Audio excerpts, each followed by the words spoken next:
Saido ndipo Sokisa amejaza ndani katika nafasi ile na kwenda ndani ya kamba. Ni Jean Toria Baleke. Once again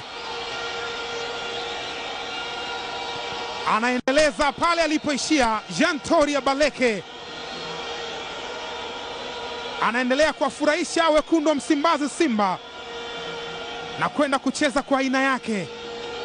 Kunguru mweusi mtoa roho. Jean Toria Baleke anaandika bao la uongozi kwa wekundu wa Msimbazi Simba, na mambo yanakuwa mazuri kwao katika dimba hili la Kassim Majaliwa Ruangwa Lindi. Ilikuwa ni kama wamemsahau hivi kwenye dakika 27 zilizokatika, wakajisahau mazima. Ukapigwa mpira katika nafasi vizuri sana katika njia, na Baleke Jean akaweka kimiani kupitia goti lile la mguu wa kushoto. Tazama, safi kabisa, mpira ukajaa katika wavu.